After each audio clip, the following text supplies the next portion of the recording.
138편 1절부터 8절까지 말씀입니다. 오늘 함께 같이 읽도록 할까요? 우리 1절부터 8절까지 말씀입니다. 내가 전심으로 주께 감사하며 신들 앞에서 주께 찬송하리이다. 내가 주의 성전을 향하여 예배하며 주의 인자하심과 성실하심으로 말미암아 주의 이름에 감사하오리니 이는 주께서 주의 말씀을 주의 모든 이름보다 높게 하셨습니다. 내가 간구하는 날에 주께서 응답하시고 내 영혼에 힘을 주어 나를 강하게 하셨나이다. 여호와여, 세상의 모든 왕들이 주께 감사할 것은 그들의 주의 입의 말씀을 들음이오며 그들이 여호와의 도를 노래할 것은 여호와의 영광이 크심이니이다. 여호와께서는 높이 계셔도 낮은 자를 굽어 살피시며 멀리서도 교만한 자를 아심이니이다. 내가 환난 중에 다닐지라도 주께서 나를 살아나게 하시고 주의 손을 펴사 내 원수들의 분노를 막으시며 주의 오른손이 나를 구원하시리이다. 여호와께서 나를 위하여 보상해 주시리이다. 여호와여, 주의 인자하심이 영원하오니 주의 손으로 지으신 것을 버리지 마옵소서. 아멘. 이 시편은 다윗의 감사시로 되어 있는 아주 유명한 시입니다. 다윗이 이스라엘 왕이 된 초기에는요, 모든 것이 다 불안정했습니다. 다윗도 왕이 됐을 때 왕이 충분히 준비된 상태가 아니라 사울에 쫓겨다니다가 사울이 갑자기 전쟁에서 죽는 바람에 이제 왕으로 등극하게 되고 이제 전체 왕으로 등극하는데 좀 시간 차이가 생겼지요. 하나님께서 다윗을 지속적으로 도와주셔서 결국은 국내는 물론이고 열방 중에서 왕으로 인정을 받게 됩니다. 그래서 다윗은 하나님께 감사의 그 기도를 올려드리는 시편, 그것이 바로 138편의 내용입니다. 그래서 1절에 이렇게 시작을 하지요. 내가 전심으로 주께 감사하며 신들 앞에서 주께 찬송하리이다 라고 합니다. 이 신들이라고 하면 여러 가지 의미가 있겠지만 아무래도 이 신들은 우상을 의미하겠지요. 이방신을 의미할 겁니다. 그러니까 다윗은요, 모든 이방신들 앞에서 주의 위대하심과 그 신되심을 찬양한다 라고 이야기하는 거지요. 실제로 많은 리더들, 왕들, 그리고 정치인들은 하나님보다는 이 우상들을 섬기는 경우가 많았고, 실제로 사울이나 사울 추종자들도 이방신을 섬기는 건 아니었지만 그들이 신앙적인 정치를 한 것은 아니었죠. 하나님 중심의 그런 정치를 한 것은 아니었습니다. 자신들의 욕심에 따라 그리고 자신의 유익에 따라서 정치를 했고요. 이방 나라는 당연히 이방신 중심으로 그 통치와 다스림이 지속되어져 갔기 때문에 이들의 모든 삶 가운데 이런 것들, 인본주의적이고 우상적인 모습들이 많이 들어가 있었습니다. 왜냐하면 모든 자신의 야망을 채우기 위해서 왕이 되었고 자신의 욕심을 채우기 위해서 나라를 다스렸기 때문에 그래요. 하지만 다윗의 경우는 달랐지요. 다윗은 처음부터 하나님을 의지하는 믿음으로 모든 것을 시작했지요. 그의 정치의 목적은 오로지 하나님의 뜻을 이루어 드리는 것에 있었습니다.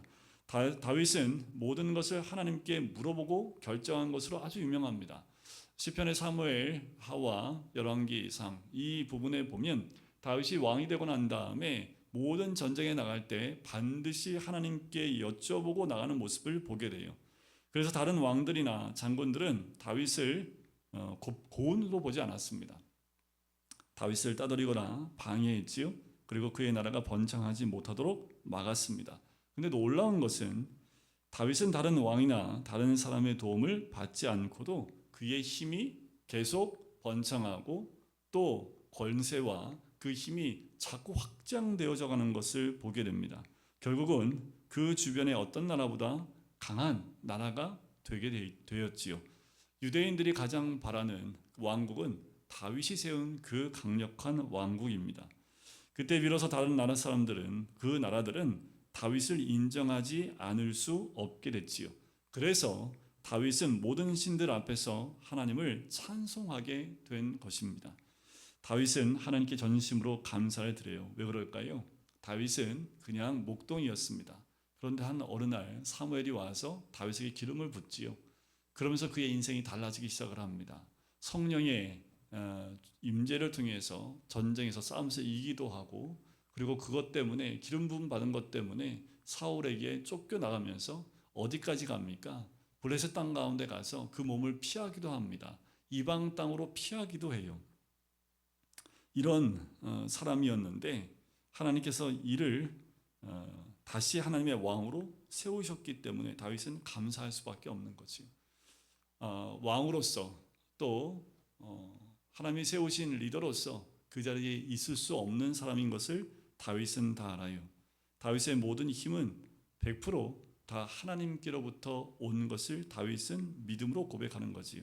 그러니 하나님을 찬양할 수밖에 없습니다. 여러분들, 우리가 오늘 살고 있지만 우리에게 주신 지혜와 달란트와 모든 힘은 다 누가 주신 겁니까? 이것이 믿음으로 고백되어질 때 내가 하는 것 아니고 주께서 하신다라는 고백을 할 수 있습니다. 그리고 무슨 일 하든 하나님의 도우심을 구하며 기도할 수 있는 거지요. 여기서 우리는 사람이 성공하는 데 두 가지 방법이 있습니다. 잘 들어보세요. 두 가지 방법이 있습니다. 세상적인 방법이 있고요, 또 신앙적인 방법이 있습니다. 세상적인 방법은 굉장히 보편화되어져 있습니다. 세상적인 방법 가운데 성공하는 방법은요, 세상에서 사람들의 힘을 모아서 성공하는 것이요, 시대의 흐름을 잘 파악합니다. 기회를 잘 잡아요. 그래서 돈을 법니다. 결국 이런 성공을 하지요. 기회 포착을 잘, 이것도 능력입니다. 타이밍이지요. 타이밍을 딱 해야지 그때 대박이 한번 나는 거. 그런데 참 재밌는 것은 그 타이밍을 잘 찾는 사람들이 사업가인 것 같아요. 사업가의 눈에는 그게 참 잘 보이는 것 같아요. 제가 전에 있었던 교회에 한 집사님하고 이제 일대를 하는데 그 집사님이 목사 아들입니다. 근데 얘기를 하다 보니까 이 주식의 신이에요. 야, 이게 얘기를 해주는데 신문을 딱 읽으면 그 신문 그 밑에 그 사건들이 있죠. 경제 사건들을 딱 읽어보면 주식이 뭐가 올라갈지 눈에 딱 보인대요. 근데 놀라운 건 더 뭔지 아십니까? 그 사람 쫄딱 망했다는 거예요. 자기 말을 듣고 투자한 사람들은 다 돈 벌었어요. 주변에 다 돈 벌었는데 이 사람만 투자하면 분명히 올라야 돼요. 분명히. 그래서 투자를 했는데 다 바닥을 치는 거예요. 주변에 있는 사람들이 다 갸우뚱한대요. 야, 네가 살아간 거 다 사갖고 다 대박 났는데 왜 너만 그렇게 망했냐고. 뭐 누가 했겠어요? 하나님이 하신 거죠. 뭐 그렇게 하신 거겠지요. 여러분들, 세상에서는 그 기회, 딱 돈 버는 기회들을 포착을 하는 사람들이 있습니다. 처세술이 있죠. 처세 방법이 있습니다. 그래서 세상 사람들은 거기에 뿌리를 둬요. 세상적인 방법, 빨리 성공할 수 있습니다. 그런데 망하는 것도 참 빨리 망해요. 두 번째, 또 다른 방법이 있는데 그것은 철저하게 하나님께 뿌리를 내리고 오직 하나님 주시는 방법으로 성공을 하는 겁니다. 세상 사람들이 환영하지 않습니다. 이 방법은 세상과 구별되기 때문에 세상 사람들과 함께 있을 때 세상 사람들이 원하지도 않고 함께 하기를 원하지도 않는 방법이지요. 왜냐하면 세상 사람들이 가지고 있는 자신들의 영역이 아니라 하나님의 영역이라고 생각하기 때문에 이건 부딪힘이 있을 수밖에 없습니다. 그래서 하나님 백성들이 자기들의 영역에서 열심히 일을 하면 자기 영역을 침범한다고 생각하는 거예요. 그래서 그리스도인이 그것들이 못 들어오게 자꾸 방해를 하지요. 여러분들, 이제 뭐 차별금지법이 통과되면요, 지금 인권위원장으로 이번에 청문회했던 그분처럼 공개적인 자리에서 그리스도인이라는 것을 드러낼 수 없습니다. 법적으로 드러내면 안 돼요. 지금 교사들은 선생님들이 있죠. 학교 선생님들 자리에 가면 성경책 하나 꽂기도 어렵습니다. 못하게 한다고 그래요. 왜냐하면 그런 신앙적인 것들을 이 학생들한테 드러내면 안 되기 때문에, 뭐 기독교 학교는 상관없겠죠. 거기는 재단 자체가 기독교니까. 그런데 일반 공립학교에서는 그렇게 하면 마이너스가 된다고 해서 선생님들한테 그런 색깔을 못 드러내게 하고 있지요. 그럼에도 불구하고 전도하는 담대하신 선생님들이 계십니다. 그냥 깎이고 내가 저천당할지라도 복음을 전해야겠다라고 하시는 분들도 있긴 하지요. 자, 그럼 우리가 다른 사람들의 도움을 전혀 받지 않고 어떻게 세상에 뿌리를 내릴 수 있을까라는 거지요. 그것은 전심으로 기도하고 그만큼 성실하게 사는 수밖에 없습니다. 세상 사람들과 구별돼서 다른 세상에 사는 것이 아니라 우리가 세상에 살고 있다면 그 세상에서 철저하게 기초를 닦아야 되고요. 모든 것을 얼렁뚱땅하면 안 된다라는 거지요. 그러면 하나님의 도우심으로 우뚝 솟을 때가 있다라는 거예요. 우리가 믿지 않는 사람과 함께 있을 때에 그들에게 보여질 우리의 모습은 무엇이든지 열심히 최선을 다하는 모습입니다. 마치 요셉이 노예로서 또 감옥에 있는 그 죄인으로서 그 있는 자리에서 최선을 다했던 것처럼 다니엘이 이방 땅에 가서 뽑힘을 받아서 그가 교육받을 때에도 그 교육에서도 최선을 다해서 교육을 받고 그 이방 왕을 위해서 헌신을 했던 것처럼 그렇게 우리가 있는 자리에서 최고의 노력, 최고의 지혜 그것을 가지고 그들과 경쟁할 때 우리는 하나님의 도우심 가운데 승리할 수 있는 거지요. 그때 모든 신들 앞에서 하나님을 찬양하게 되는 것이고 무시하고 조롱하던 사람들이 결국은 인정하게 될 수밖에 없는 거지요. 그래서 2절에 보면 다윗에게 있어서 가장 중요한 시간이 있습니다. 자, 2절 앞부분에 이렇게 나오지요. 내가 주의 성전을 향하여 예배하며라는 거예요. 다윗에게 가장 중요한 것은 예배의 시간이었습니다. 어떤 사건이 있으면 왕에게는 여러 가지 중요한 사건들이 많겠죠. 재판하는 것, 그리고 많은 대신들과 함께 정사로 논하는 것, 여러 가지가 아마 많이 있을 텐데 그것보다 다윗에게 가장 중요한 시간은 주의 성전을 향하여 예배하는 시간이었다라는 거예요. 그 이유가 어디에 있겠습니까? 다윗은 자기가 이스라엘의 왕이라고 생각하지 않았기 때문이에요. 이스라엘 왕은 누굽니까? 하나님이었던 거지요. 그래서 하나님의 뜻이 무엇인지 알아야 왕의 뜻대로 자기는 그냥 보냄을 받은 자로서 그걸 실행하는 사람일 뿐이다 라고 생각을 한 거예요. 그러니 무엇을 하든지 왕의 소리를 들어야 되기 때문에 하나님 앞에 나갈 수밖에 없는 겁니다. 여러분들 이 자세가 바로 우리의 모습이어야 합니다. 예배 중심이어야 되고 기도 중심이어야 될 이유가 여기 있는 거예요. 예배에 나와 주의 말씀을 듣고 하나님의 뜻이 무엇인지 하나라도 붙잡고 가면 그 말씀대로 순종하는 것이 바로 우리가 해야 될 모습이었고 다윗은 그것을 알았기 때문에 철저하게 주의 성전을 향하여 예배하는 그 자리를 가장 중요한 자리로 여겼다라는 거지요. 바로 다윗은 왕의 명령을 집행하는 집행관일 뿐이라고 여겼던 거지요. 그래서 다윗에게 가장 중요한 시간은 하나님 앞에서 기도하면서 하나님의 뜻을 구하는 시간이었습니다. 여러분, 기도하는 시간을 귀하게 여기셔야 합니다. 기도할 수 있을 때가 언제든지 기도할 수 있을 것 같으세요? 아니요. 기도하지 못할 때가 곧 옵니다. 우리가 기도할 수 있을 때 주님 앞에 나와 기도할 수 있는 것이 얼마나 큰 복인지 몰라요. 우리의 마음을 다른 것에 빼앗겨서 기도의 자리에 나오지 않게 됐을 때 우리는 이미 패배한 겁니다. 우리의 삶이 힘들어요 기도해도? 아니요. 기도하는 사람은 절대로 패배함이 없습니다. 낭망함이 없습니다. 지금 힘들다 어렵다 하더라도 기도하면 하나님 뜻 가운데 계속 주님 주신 힘으로 나가기 때문에 결국은 하나님의 인도하심 가운데 다윗과 같이 세워주시는 놀라운 은혜가 있게 된다는 거지요. 미디안 그와 싸웠던 기드온도 마찬가지입니다. 기드온은 전쟁 앞에 나가서 어떻게 했는지 아시지요? 기드온은 많은 장군들과 회의를 하는 것이 아니라 중요한 것은 하나님의 뜻이 과연 어디에 있고 그리고 하나님의 뜻을 내가 확실히 붙들 수 있는가 여기에 중점을 두었기 때문에 그 유명한 일을 행합니다. 그게 뭐예요? 양털에 이슬이 내리도록 해달라고 하는 그 기도, 그 응답을 주님께 구했던 거지요. 이것은 다윗도 마찬가지였다라는 거예요. 다른 사람들의 눈에는 다윗이 좀 어떻게 보였을지 모르겠지만 다윗 자신은 다른 어떤 것보다 기도하는 일에 열중했다라는 거예요. 아유, 목사님 기도하면 다예요? 네, 기도만 하면 답니다. 다른 거 다 필요 없습니다. 여러분들 공부 안 하고 기도하면 돼요? 아니요. 공부할 땐 공부하고 공부하기 전에 기도하고 공부 끝나고 기도하고 기도는 우리의 삶의 기본이 돼야 되는 거지. 때로는 우리가 작심하여 다니엘처럼 하루에 3번 정하고 기도하는 그 시간을 정하기도 하고 우리가 한 달에 한 번 특별 새벽 기도하듯이 특별히 우리가 모여서 기도하는 시간을 갖기도 합니다. 이렇게 특별히 기도의 시간을 정하는 기도도 중요하고 우리가 삶 가운데 어디에 있든 어느 곳에 가든 어느 시간이든 우리가 하나님을 만나는 시간 그 장소를 우리가 만들고 기도하는 것 정말 중요하지요. 기도할 때에 여러분들이 기도의 장소를 삼아야 나오는 것 여러분들 코로나 이후에 지금 많이 어려워지는 이유가 기도하는 사람이 많이 줄었다라는 거예요. 저희 교회도 코로나 이전에는 금요기도에 공동체별로 찬양도 하고 그러면 찬양 때 되면 어쩔 수 없이 붙잡혀 나와서 찬양하고 기도 한번 하고 가요. 한 달에 한 번은 나올 수밖에 없는 상황이었죠.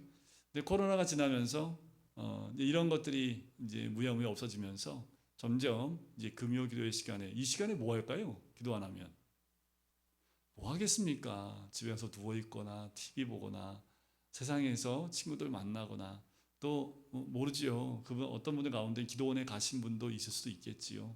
저마다 있는 자리에서 기도하시는 분들도 있을 수 있겠습니다. 하지만 우리가 마음이 느슨해지고 연약해지면 기도하는 그 무릎이 점점 약해진다라는 거지요. 근데 기독교는 기도의 종교라고 해도 과언이 아닙니다. 기도는 하나님과 만나는 그 시간이기 때문에 하나님과 많이 만날수록 하나님의 뜻을 우리가 깨닫고 또 주의 뜻대로 순종해 나갈 수 있는 거지요. 자, 다윗은 그렇게 기도하는 사람이었고요.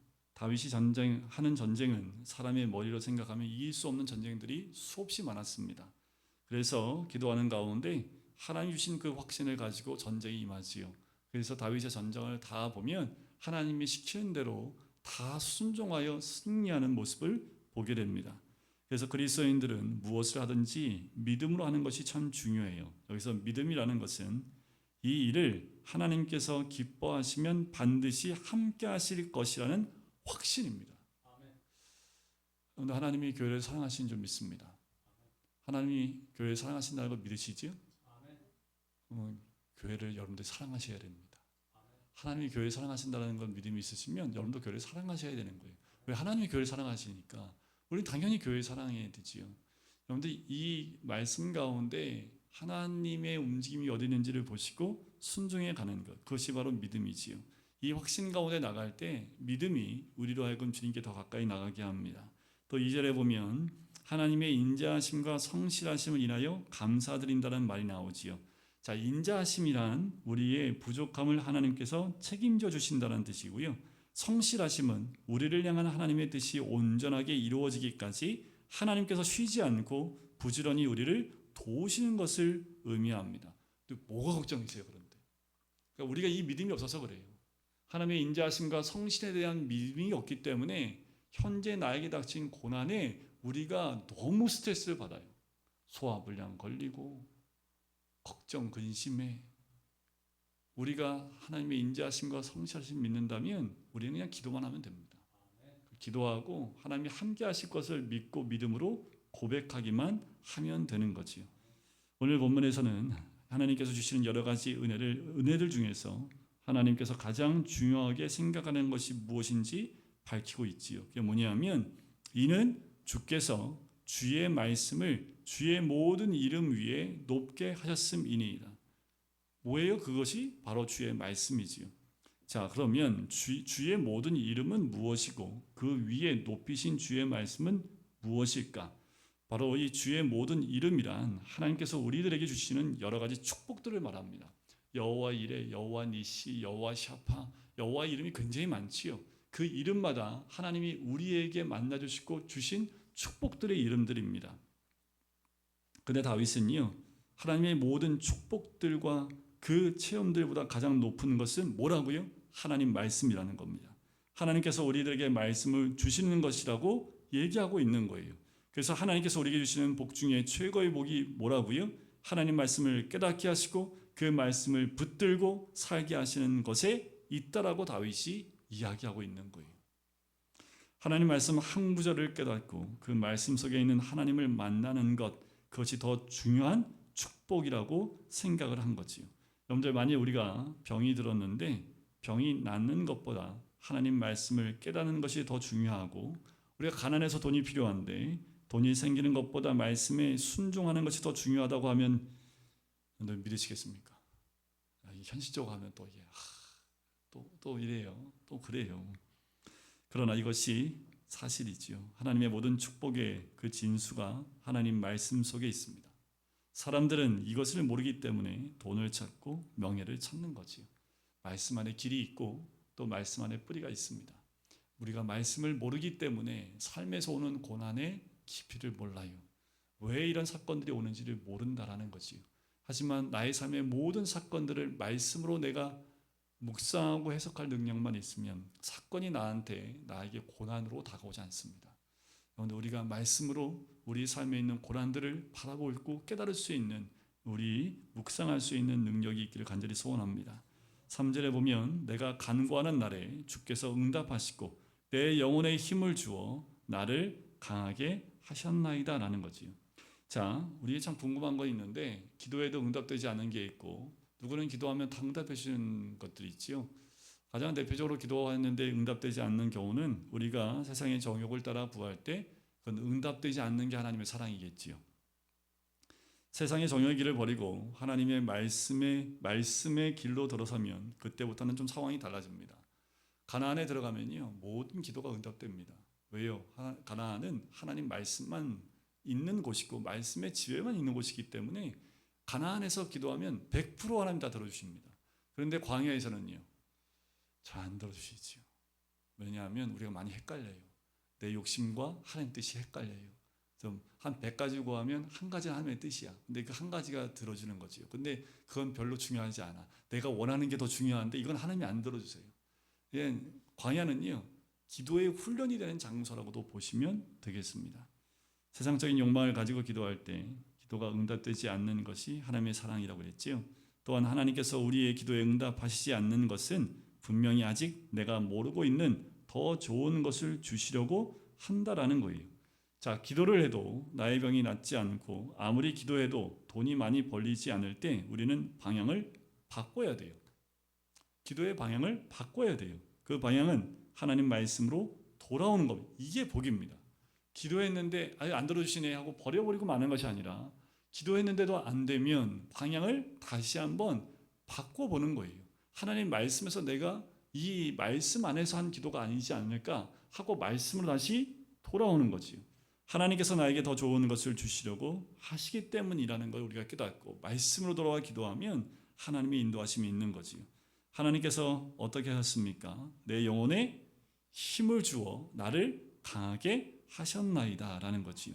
기도하는 가운데 하나님께서는 나의 원하는 것 대신에 그보다 더 큰 믿음과 확신을 주셨다라는 뜻이에요. 그것이 바로 우리 영혼의 힘입니다. 그런데 우리가 왜 세상에 나가서 그렇게 힘할 나위가 없을까요? 확신이 없어요. 영혼의 힘이 없어요. 여러분들, 말씀과 기도가 있을 때 또 우리 안에 확신하는 믿음이 있으면 세상에 나가 어떤 소리를 들어도 흔들림이 없습니다. 하나님 뜻이 너무나 명확하기 때문에 어떤 소리를 들어도 헷갈리지 않아요. 근데 우리가 세상에 나가서 자꾸 헷갈리는 이유는 뭘까요? 하나님 뜻이 확신하지 않습니다. 확실하지도 않고 확신도 하지 않습니다. 그러니까 믿음이 연약하니까 늘 왔다 갔다 하는 거예요.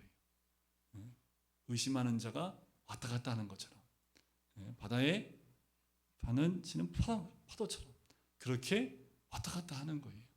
여러분들, 우리 안에 진정한 믿음이 있는지, 그래서 여기에 나오는 말씀처럼 내 영혼에 힘을 주어 나를 강하게 하셨나이다라는 고백처럼 하나님 내 영혼에 힘을 더해달라고, 그건 주님과의 깊은 교제와 만남과 기도가 우리한테 그 영혼의 힘이 되지요. 믿음이 무엇입니까? 이렇게도 얘기할 수 있어요. 어려울 때 천국문을 열어 들어가서 하나님의 응답과 축복을 받아낼 수 있는 것, 이게 믿음입니다. 힘들고 어려울 때 그냥 기도로 천국문 열고 들어가는 거예요. 하나님과 만나서 해결 보는 거예요. 그래서 하나님 말씀에 의지하여 신앙생활하는 사람은 환난 날에 오히려 더 담대해지는 거예요. 진짜 그 사람의 믿음이 있는지는 언제 알 수 있습니까? 환난이 왔을 때, 그때 보면 알아요.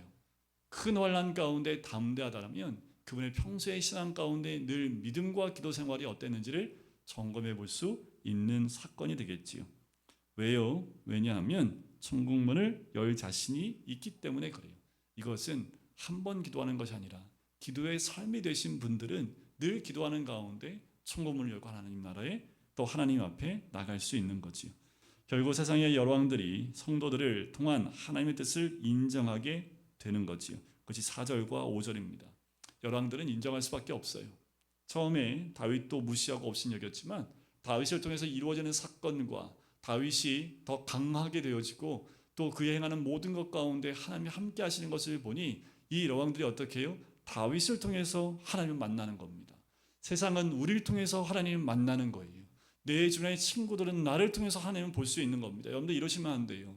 내가 그 사람들 때문에 돈을 보기 시작하고 그 사람들 때문에 명예를 보기 시작하고 그 친구들 때문에 세상의 쾌락과 그 모든 것들을 보기 시작하면 거꾸로 내가 세상으로 빨려 나가는 거예요.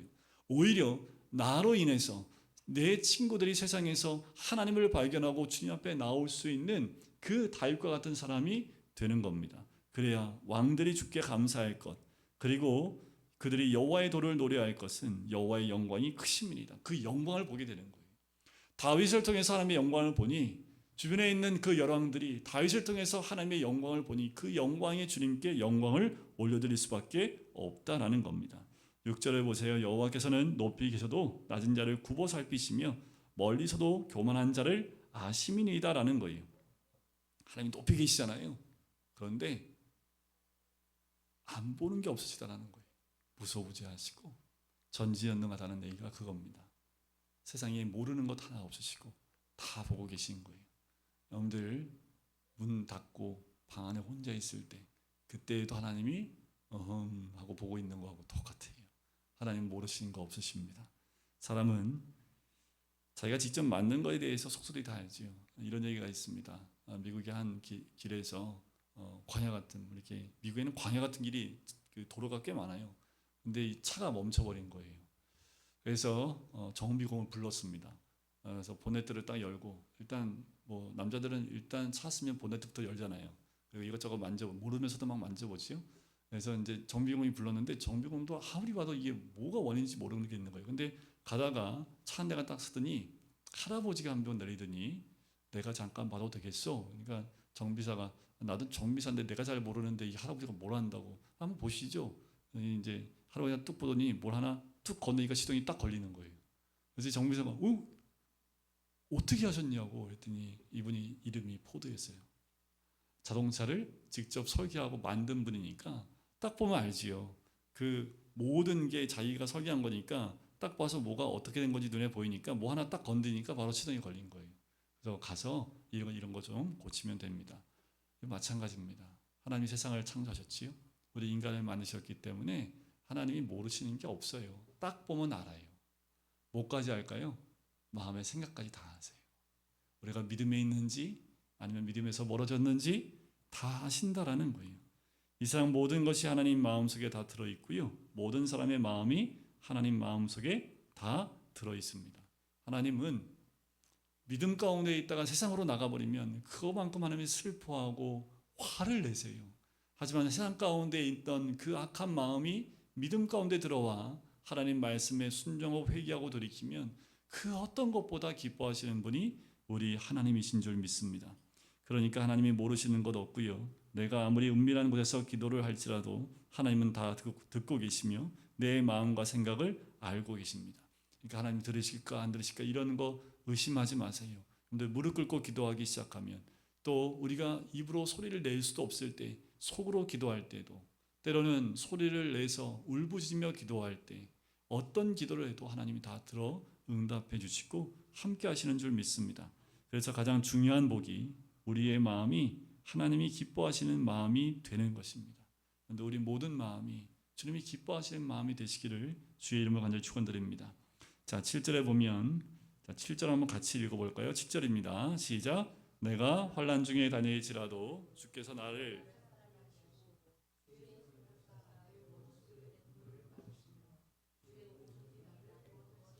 그래요. 우리가 이 세상 속에 살아가노라면 자주 힘을 잃거나 낙심할 때가 있어요. 왜 없겠습니까? 항상 우리는 뭐 믿음이 만땅으로 100%로 이렇게 채워지겠습니까? 때로는 훅 떨어져서 믿음이 연약할 수도 있지요.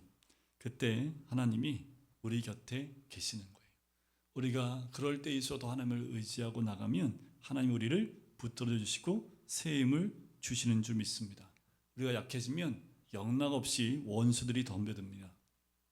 그런데 우리의 믿음이 약할 때 그때 마귀가요 싹 타고 들어옵니다. 그리고 우리를 건드려요. 가장 약한 부분들을 건드려요. 그 우리는 영락없이 무너져 버립니다. 하지만 우리가 주님을 끝까지 의지하고 붙들고 있으면 주의 오른손이 우리를 보호해 주신다는 이 말씀처럼 우리를 보호해 주시는 줄 믿습니다. 우리가 늘 주의 능력의 손 아래에 있는 사람들인 줄 믿습니다. 그게 가장 큰 복이지요. 다윗의 이 고백은요, 다윗은 숱한 고난을 겪었기 때문에 그 죽음의 문턱 앞에서 하나님의 오른손이 자기를 어떻게 보호해 주셨는지를 그는 보았고 알았기 때문에 이 고백을 할 수 있는 거지요.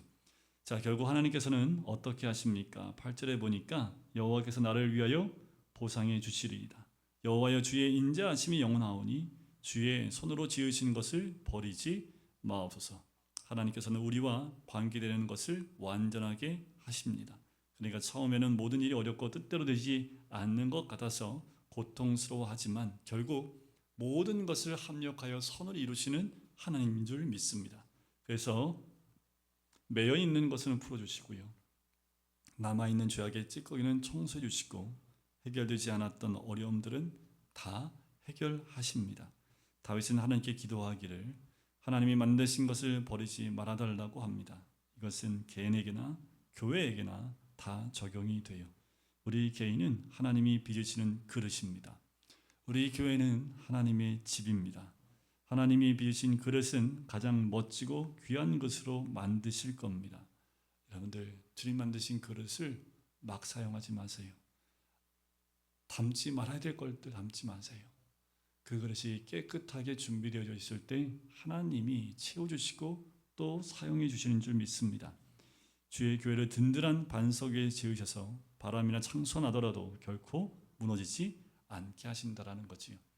여러분들, 기도할 때가 된 것, 바로 이 시대가 점점 하나님을 멀리 떠나는 인본주의 사회가 되었고, 많은 기독교인들 안에 이 동성애를 옹호하는 교회들이 늘어가고 있고, 또 목사들이 늘고 있고, 동성애 하는 자들을 축복하는 목사도 생기기 시작을 했고, 많은 사람들이 인본주의적인 생각에서 하나님을 바라보면서 들어오지 말아야 될 사상들과 또 들어오지 말아야 될 하나님만이 계셔야 될 그 자리를 다른 것으로 바꾸는 교회들이 늘어나고 있는 현실입니다.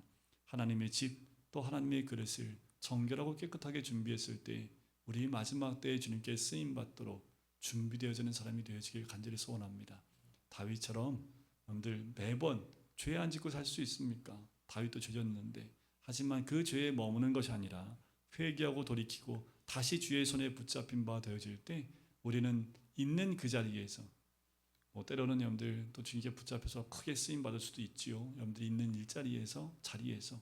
하지만 여러분들 있는 자리, 작은 쓰임이라 할지라도 있는 자리에서 쓰임 받도록 준비되어질 때 하나님의 복이 우리들을 통해서 임하는 놀라운 은혜를 누리시게 될 줄 믿습니다.